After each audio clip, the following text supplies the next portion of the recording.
c'est que chaque Français puisse manger à sa faim. L'inflation s'est enflammée. C'est sous perfusion, on n'a pas voulu voir la réalité. C'est une volonté des gouvernements de faire baisser la valeur de la monnaie parce que sans ça, les gouvernements ne pourront pas rembourser leurs dettes. On voit ça sans arrêt, la fin des grands cycles, la fin des grands empires. Toujours la tentation à la fin, c'est créer de la monnaie. Bien, ça nous amène à une folie monétaire. C'est quelque chose qui est en train de fausser l'économie mondiale. It will come. In due course. Ça y est, nous y voilà au crépuscule de ce long cycle économique. Les crises et leurs boucs émissaires se succèdent, mais le voile qui se lève nous révèle un monde fragile et désorienté. Impassible, Bitcoin poursuit sa fulgurante ascension, reprend son souffle, repart de plus belle, imposant jour après jour le langage d'une ère nouvelle. Je m'appelle Jacques-Édouard, bienvenue sur BTC Touchpoint. Chaque semaine, au travers de lectures et de conversations, je vous mets le pied à l'étrier. Je partage avec vous les savoirs fondamentaux pour comprendre Bitcoin.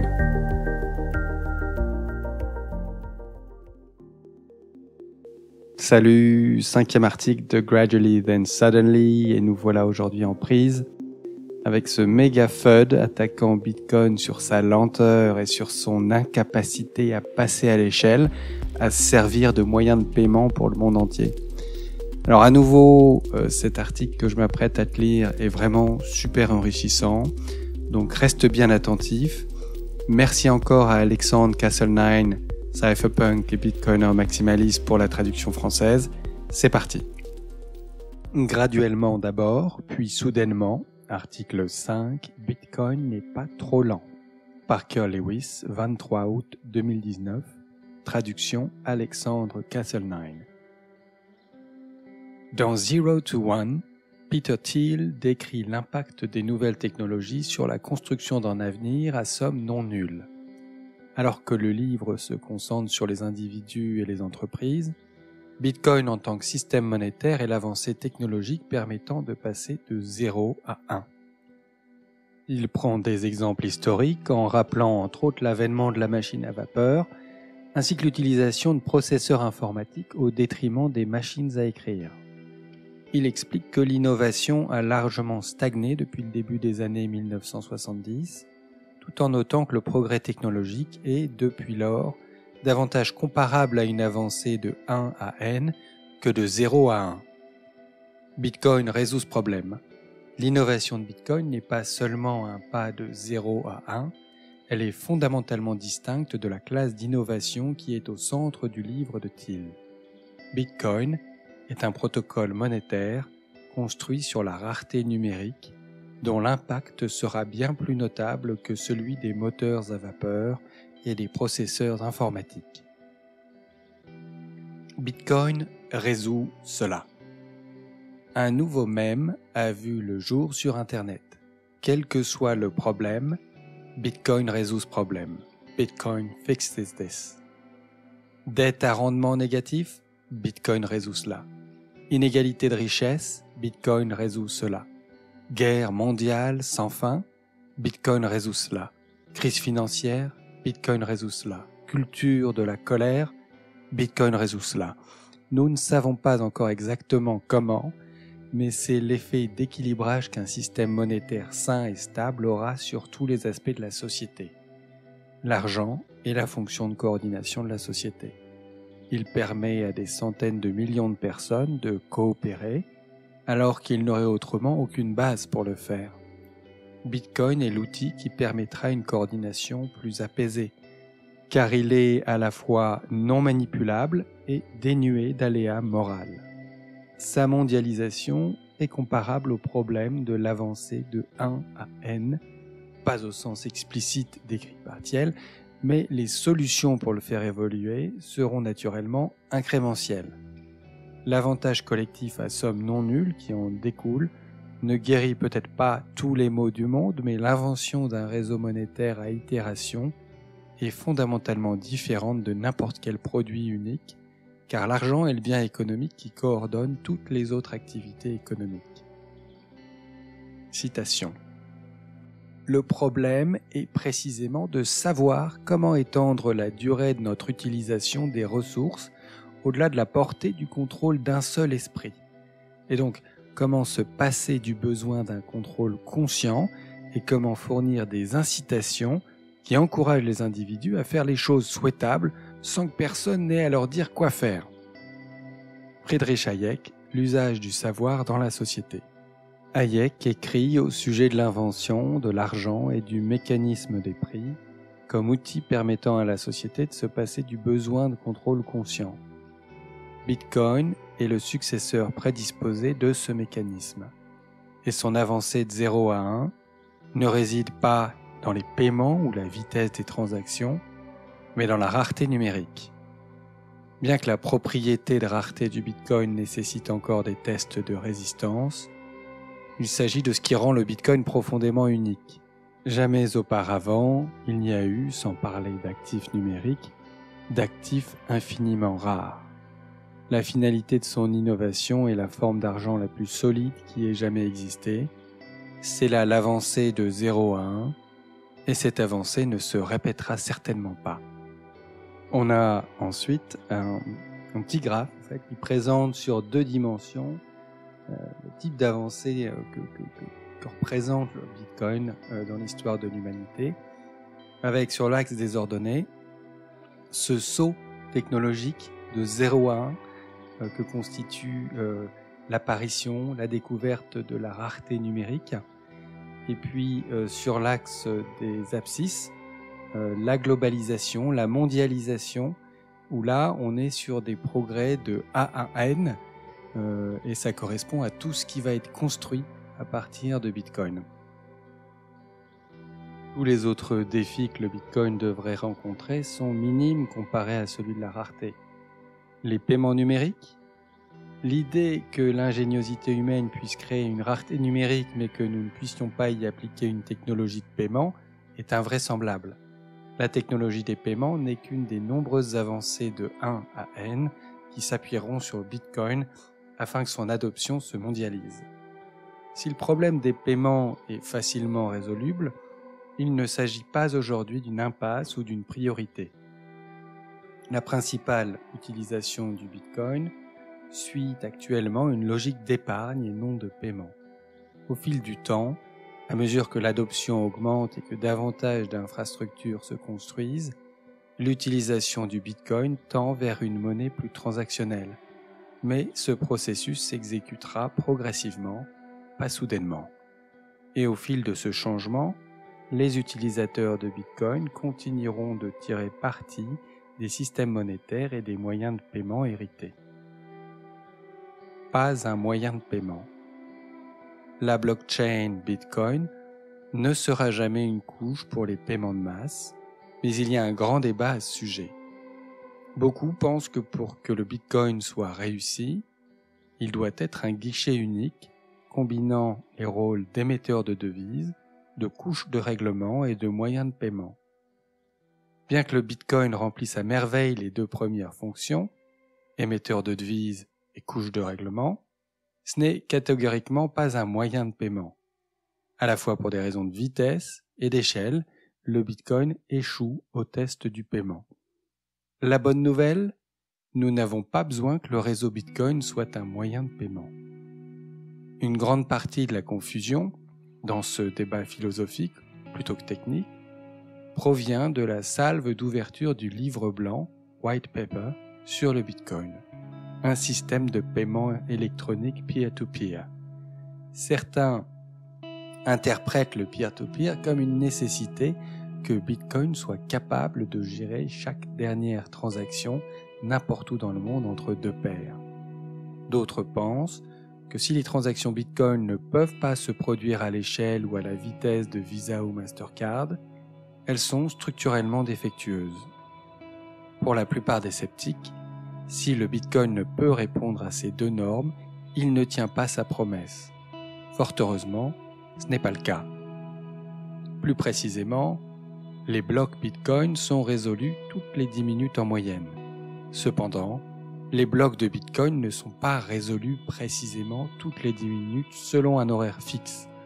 Le prochain bloc peut être résolu en 1 minute ou 20 minutes, 30 secondes ou 36 minutes. Le réseau s'ajuste de telle sorte que les blocs soient résolus en moyenne toutes les 10 minutes.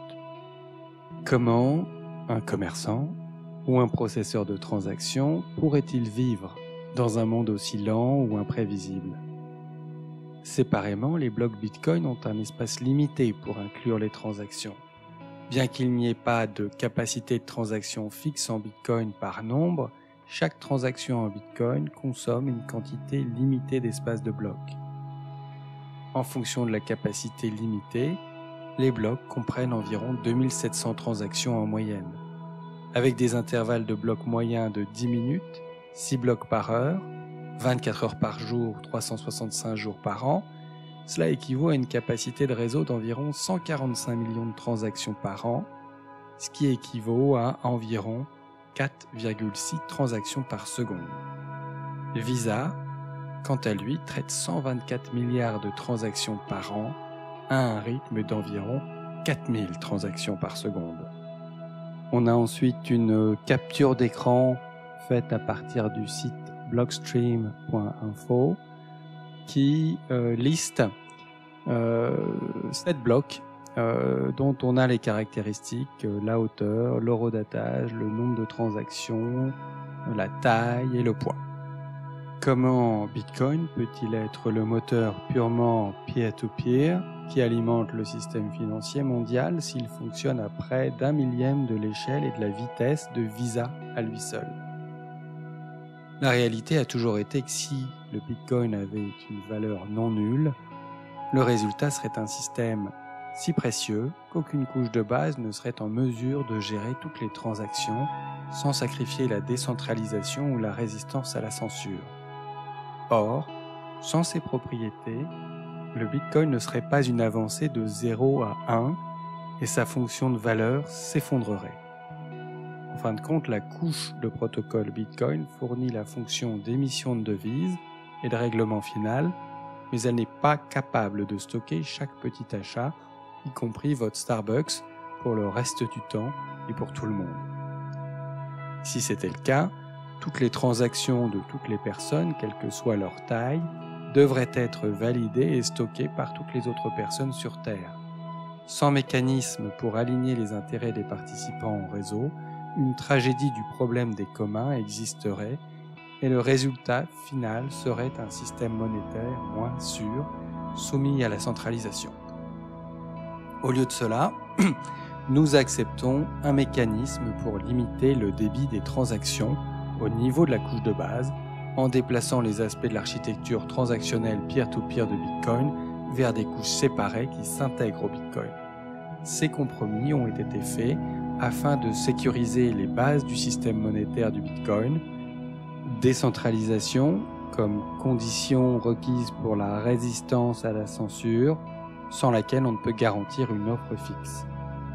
Et là, on a cette petite capture d'écran, en fait, un petit aperçu du titre et des toutes premières lignes du livre blanc du Bitcoin, avec au niveau de l'abstract, du résumé, cette mention, un système de paiement électronique purement peer-to-peer.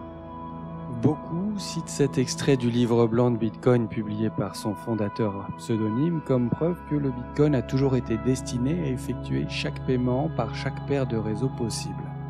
Après tout, il est dit purement peer-to-peer. Cependant, plus important pour Bitcoin que tout ce qui est écrit dans ce résumé, ou toute interprétation, est le mécanisme de consensus de Bitcoin. Tout ce qui est essentiel dans Bitcoin est appliqué par le consensus des participants au réseau, y compris son approvisionnement fixe et, finalement, la capacité de chaque bloc de Bitcoin, limitant ainsi le nombre de transactions qu'il peut traiter. C'est la différence fondamentale entre le Bitcoin et l'ancien système financier. La politique monétaire par consensus plutôt que par décret. Le fondateur de Bitcoin a créé un système qui a supprimé les décisions critiques de toute autorité centrale, s'en remettant plutôt à la sagesse du consensus du marché. C'est un système suffisamment souple pour être adapté, mais suffisamment rigide pour que tout changement de matière soit très difficile. En conséquence, les pairs du réseau doivent décider, de manière décentralisée, de la meilleure façon de faire évoluer Bitcoin. C'est grâce à ce mécanisme de consensus que Bitcoin dispense de la nécessité un contrôle conscient. Compromis de sécurité. Tout vient avec des compromis. Dans Bitcoin, il y a 2 Saint Graal. Un approvisionnement fixe de 21 millions et empêcher la monnaie d'être dépensée plusieurs fois. Le problème de la double dépense. La valeur du Bitcoin découle de sa capacité à sécuriser ces 2 fonctions sur une base décentralisée et sans confiance, considérant que les 2 sont inextricablement liés à la capacité fixe du réseau Bitcoin. Considérez la capacité de chaque bloc de Bitcoin comme un bien immobilier numérique de valeur. Tous les acteurs du marché, cherchant à valider les transactions en Bitcoin, doivent se disputer la capacité de bloc. La rareté de la capacité du réseau est la fonction par laquelle la ressource partagée de Bitcoin est optimisée. Ou, considérez Bitcoin comme la solution à la tragédie des biens communs. La concurrence pour cette ressource rare garantit que la ressource est utilisée efficacement et que sa valeur est maximisée. En fin de compte, la rareté amène les acteurs du marché à se concurrencer en augmentant la valeur de la capacité du réseau plutôt que de transférer les externalités négatives sur le reste du réseau. Sur le marché libre de Bitcoin, les transactions les plus rentables et les plus profitables sont prioritaires. Sans la rareté de la capacité de transaction, cette fonction de valeur s'effondrerait. Il est moins important d'optimiser la capacité de transaction et plus critique que la rareté existe. Personne ne connaît vraiment la quantité optimale de capacité de transaction à un moment donné, en partie parce que la demande est en constante évolution, mais aussi parce qu'elle augmente généralement avec le temps. L'élément essentiel est que la capacité est connue et rare, ce qui permet aux participants du marché de planifier et en fin de compte, d'être compétitifs. Les communs ne sont jamais épuisés. Au lieu de cela, les participants rivalisent et innovent pour trouver la meilleure façon d'utiliser un actif rare.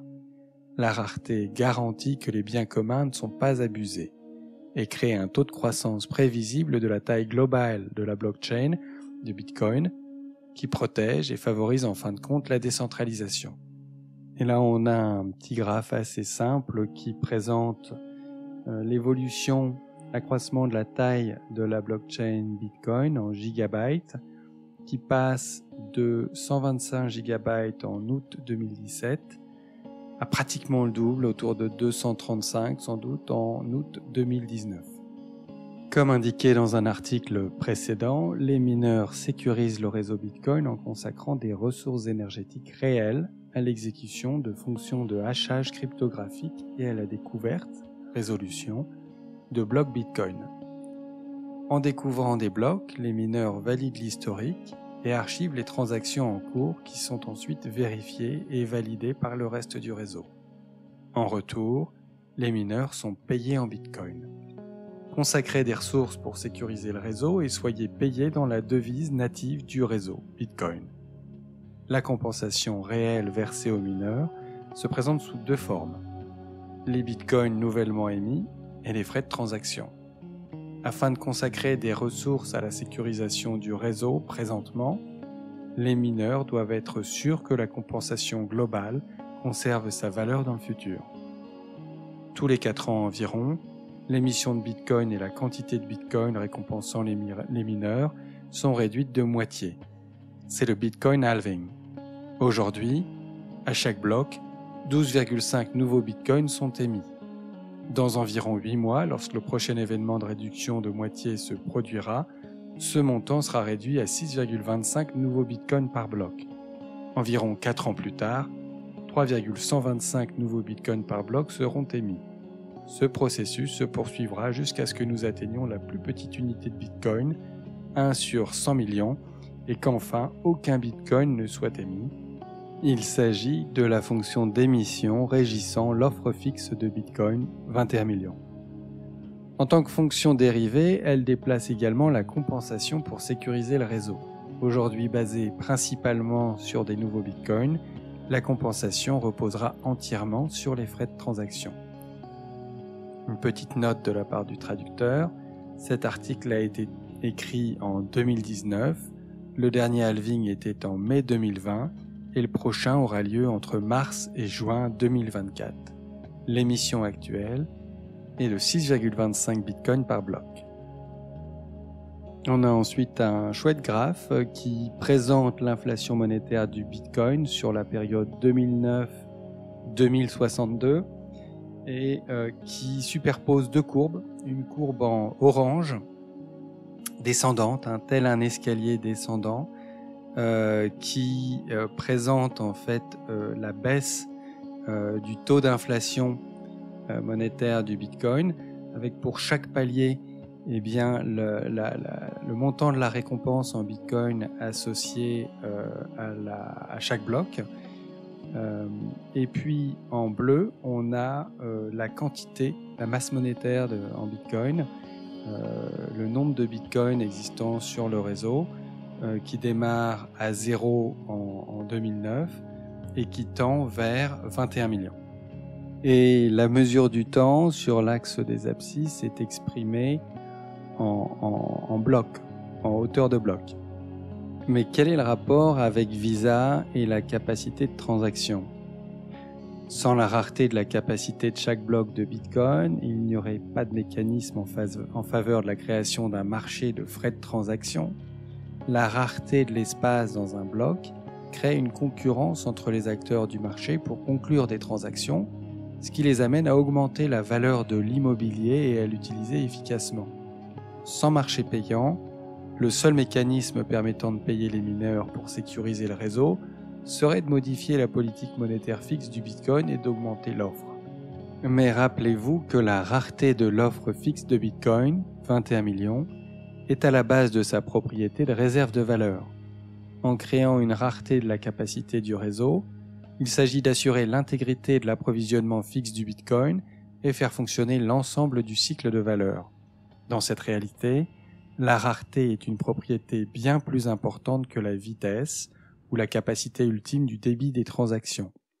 La capacité fixe du réseau entraîne une capacité de transaction limitée qui conduit à un marché des frais qui permet de maintenir une offre fixe de Bitcoin.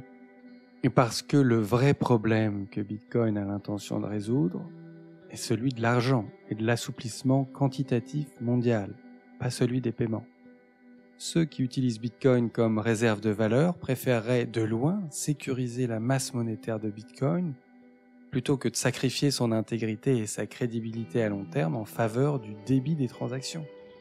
En bref, l'avenir du Bitcoin est beaucoup plus sûr dans un monde où tous les acteurs du marché peuvent compter sur un approvisionnement fiable, fixe et rare, tout en acceptant un débit ou une vitesse de transaction inférieure.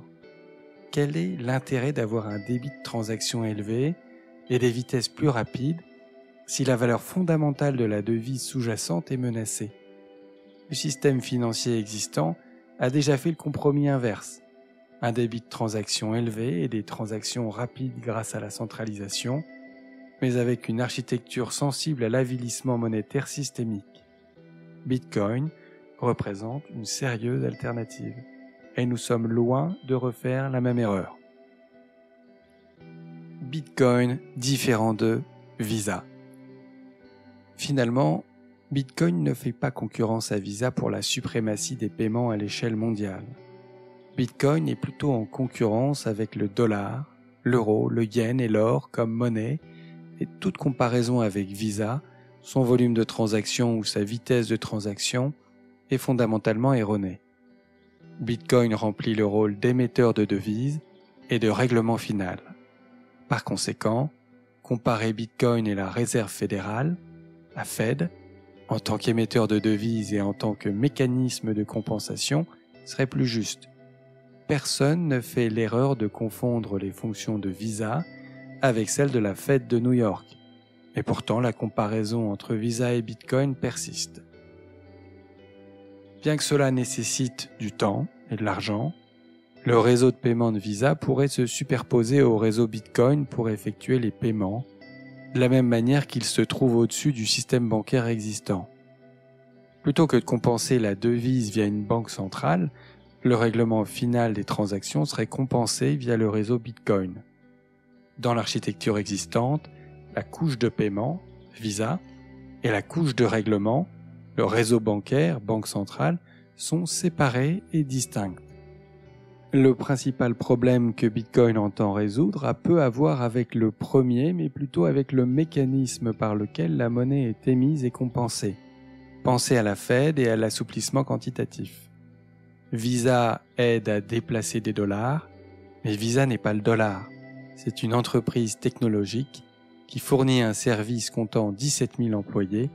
Bitcoin n'emploie personne. On a ensuite un petit schéma qui nous présente l'architecture actuelle, telle qu'elle vient d'être décrite, avec de manière bien séparée la couche de règlement, le réseau bancaire, les banques centrales, et puis la couche de paiement, où on trouve le réseau Visa. Qu'il s'agisse de crédit ou de débit, Visa est un système de crédit intrinsèquement basé sur la confiance. Les consommateurs associent généralement le passage d'une carte Visa ou l'équivalent dans un terminal à un paiement, mais ce n'est pas réellement le cas. Il s'agit en fait d'un processus de vérification de solde autorisant les transactions, tandis que le règlement a lieu plus tard. Les dollars ne sont pas réellement compensés via une banque centrale ou réglés au point de vente chaque fois qu'une transaction est traitée. Les transactions individuelles ne sont, elles non plus, jamais réellement compensées. En revanche, les transactions sont regroupées, compensées et réglées à un moment ultérieur. Ce n'est qu'alors que les comptes sont crédités à hauteur des soldes appropriés. Assimiler une transaction Visa à un règlement final ne reflète pas la réalité. Et c'est pourtant le rapprochement qui est implicitement fait lorsque quelqu'un tente de comparer Visa à Bitcoin. Bitcoin versus Réserve fédérale. Lorsqu'on le compare à ses vrais compétiteurs, la Réserve fédérale, la Banque centrale européenne, la Banque du Japon, etc., Bitcoin peut être comparable à une Ferrari. Règlement global finalisé environ toutes les 10 minutes, 24 heures sur 24, 7 jours sur 7, 365 jours par an, sans autorisation. Comparez cela au système financier légal existant qui est soumis à plusieurs couches d'intermédiaires bancaires et de banques centrales qui n'est fonctionnel que pendant les heures ouvrées. C'est le grand abus de langage qui existe dans le Bitcoin. Ceux qui pensent que Bitcoin est trop lent ou manque de capacité réseau le comparent à un mauvais exemple. Mettez en place un réseau de banques au-dessus du réseau Bitcoin et le système de paiement fonctionnera comme il le fait aujourd'hui. Cependant, un tel scénario aurait un défaut non négligeable, celui du risque de centralisation. Si Bitcoin se contentait de siéger dans des banques centralisées, cela augmenterait la possibilité que le réseau Bitcoin soit coopté et miné par un réseau de banques et de banques centrales afin de forcer la modification des règles de consensus du réseau ou bien censurer les utilisateurs. Avec du recul, on s'aperçoit que c'est la raison qui fit échouer la monétisation de l'or. C'est sa centralisation qui a engendré l'émergence de monnaies fiduciaires qui, elles, se sont révélées facilement manipulables. Bien que ça soit peu probable, espérons-le, l'évolution de Bitcoin et la technologie de l'argent et des paiements sont des problèmes distincts. La raison fondamentale étant que chaque transfert de valeur possède deux aspects. D'un côté, l'impliquant de l'argent, et de l'autre, la réalisation de biens et de services. Les couches de paiement aident à fournir un pont entre ces deux rives. En raison de la nature du commerce, les deux aspects d'un transfert de valeur se manifestent généralement et naturellement via des processus différents et à des moments différents. Pensez au règlement de devises d'un côté et au transfert de propriété d'une maison ou d'une voiture de l'autre. Ou encore au paiement d'un bien sur Amazon et l'exécution de ce bien 2 jours plus tard. Deux processus différents se produisant à deux moments différents.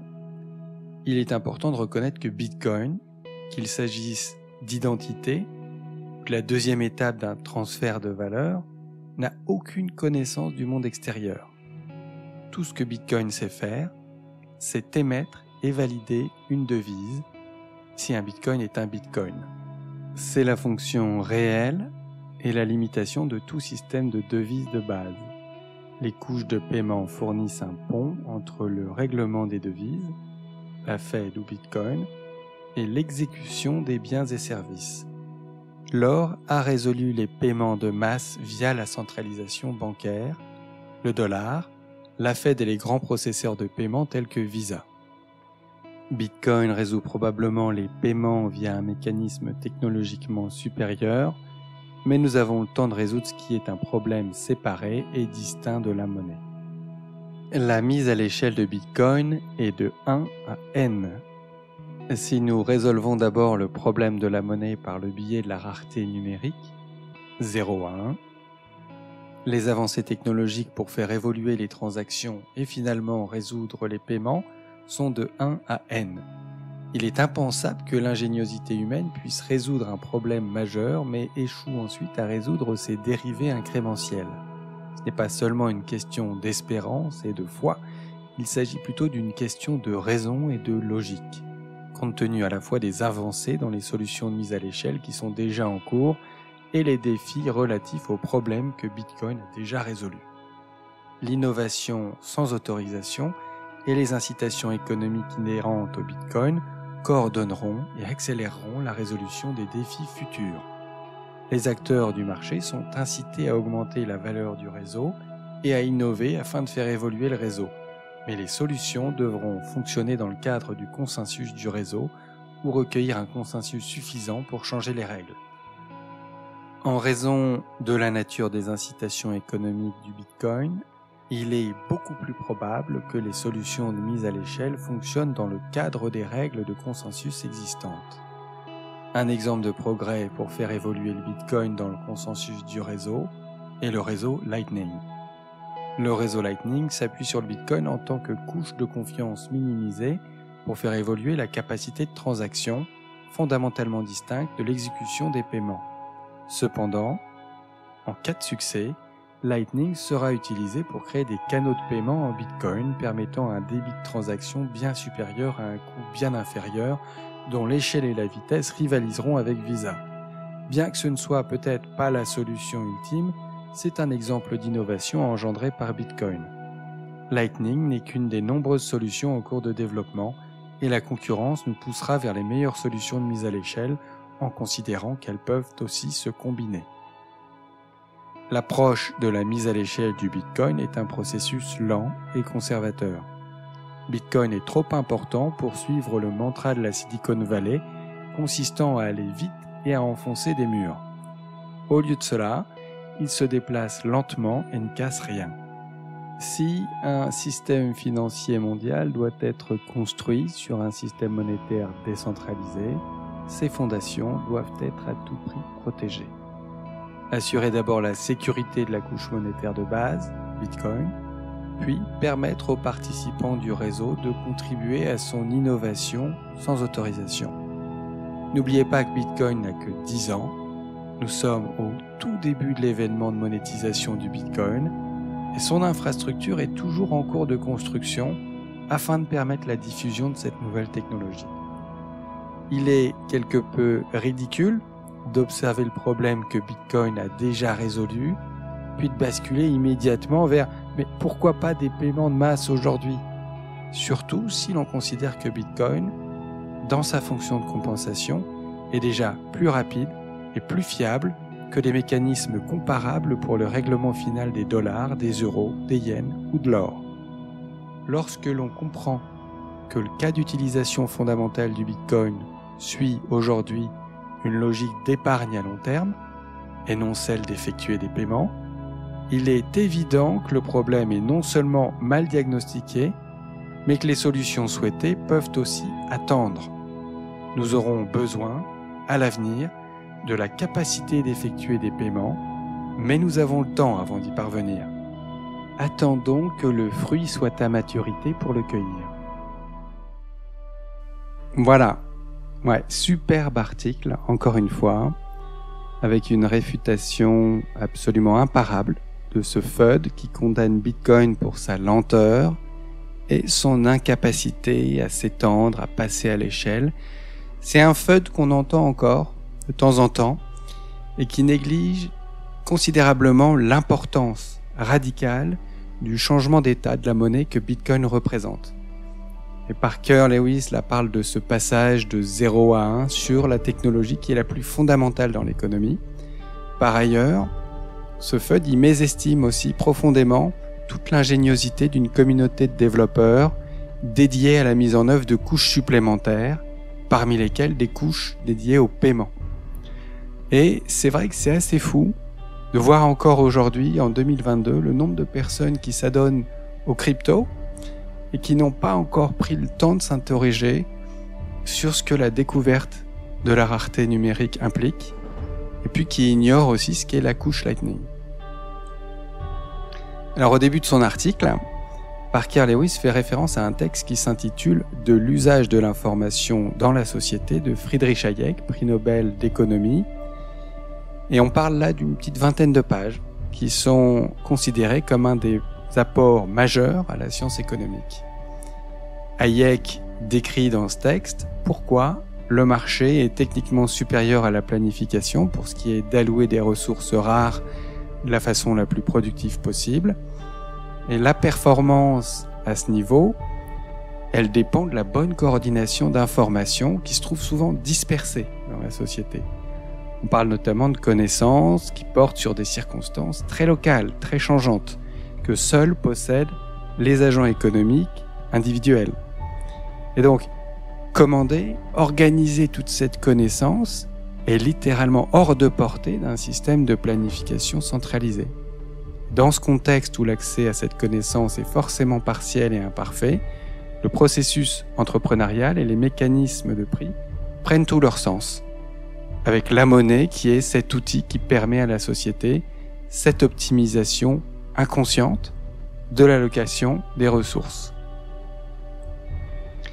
Et donc, l'idée phare dans cet article de Parker Lewis, c'est que Bitcoin et la découverte de la rareté numérique qu'il constitue marquent un saut qualitatif dans le potentiel de la monnaie. On n'est pas sur une amélioration quantitative de la monnaie, on parle d'un nouvel état de la monnaie. C'est un peu comme avec l'eau.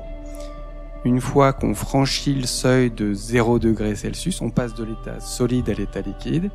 Et dans ce nouvel état, l'eau acquiert tout un tas de nouvelles propriétés qui permettent, entre autres, le développement de la vie biologique. Et c'est pas rien. Et ben, avec la monnaie, c'est pareil. Gros saut qualitatif avec Bitcoin.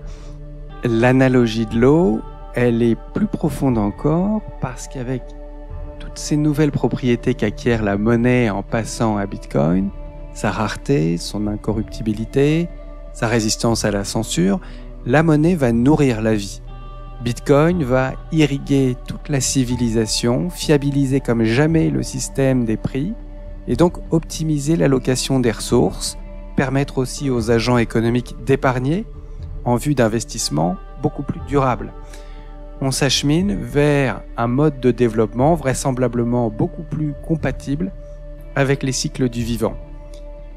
Et lorsque les bitcoiners propagent le même Bitcoin fixes this, Bitcoin résout cela, en fait on diffuse cette idée qu'un système monétaire sain et stable équilibre tous les aspects de la société. On retrouve là l'idée de l'usage de l'information dans la société de Hayek, l'argent et la fonction de coordination de la société qui permet à des centaines de millions de personnes de coopérer alors qu'ils n'auraient autrement aucune base pour le faire. L'argent est le bien économique qui coordonne toutes les autres activités économiques. Alors là, je me répète encore un peu, mais je tiens vraiment à souligner ces notions qui sont hyper importantes et qui échappent encore à pas mal d'économistes chevronnés.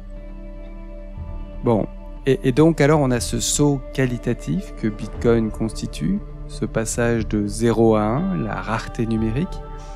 Et Parker nous explique qu'il est 100% dépendant de la décentralisation du réseau. Et que cette décentralisation, elle a un coût en termes de débit de transaction. La chaîne principale Bitcoin fonctionne à 1/1000 de l'échelle et de la vitesse de Visa. La priorité sur Bitcoin, c'est clairement la décentralisation pour protéger la rareté, et ça impose donc un compromis. Et donc là, je reprends les mots de Parker Lewis, ils sont importants. C'est la différence fondamentale entre le Bitcoin et l'ancien système financier. La politique monétaire par consensus plutôt que par décret.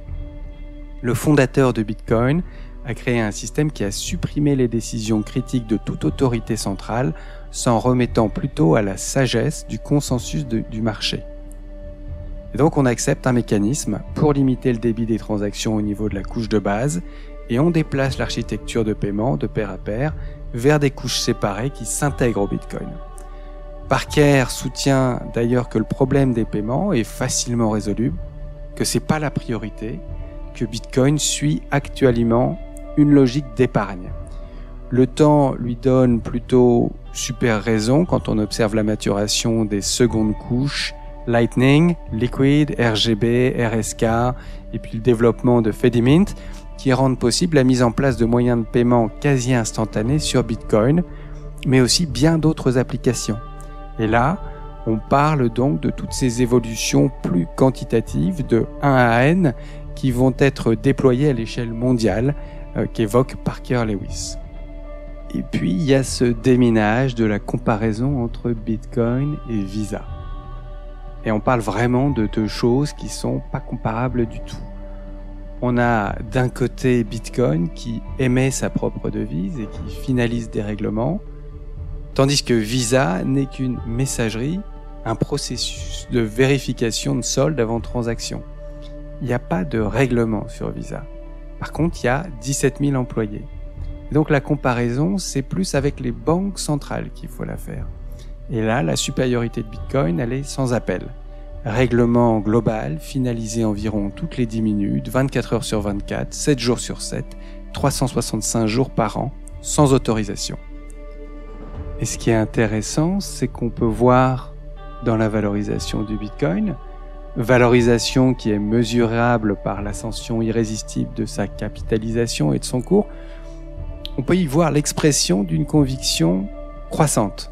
La conviction qu'en plus de sa fonction de réserve de valeur, que Bitcoin joue déjà à merveille, suffisamment bien pour supplanter l'or dans ce rôle, il y a aussi la promesse de multiples applications, dont le paiement de pair à pair, qui vont se construire et se perfectionner sur des couches secondaires. Et ce constat détaillé que partage avec nous Parker Lewis dans cet article, constat qui se fonde sur une analyse d'une logique implacable, il est partagé chaque jour un peu plus par le monde entier. On s'arrête là pour aujourd'hui. C'est un article assez riche, peut-être bien un épisode à réécouter d'ailleurs, ou en tout cas un article à aller lire et méditer. Je te laisse à cet effet des liens en description, notamment un lien pour télécharger l'article original de Friedrich Hayek. Puis comme d'habitude, si ce n'est pas encore le cas, abonne-toi au podcast pour être informé en direct de la sortie du prochain épisode. Et puis ça peut être une bonne idée aussi de partager cet épisode avec tes amis dans la crypto par exemple, qui ignoreraient encore ces faits concernant Bitcoin. Voilà, et écoute, sur ce, je te souhaite vraiment le meilleur et puis je te dis à très bientôt pour le prochain épisode de la série. Bye.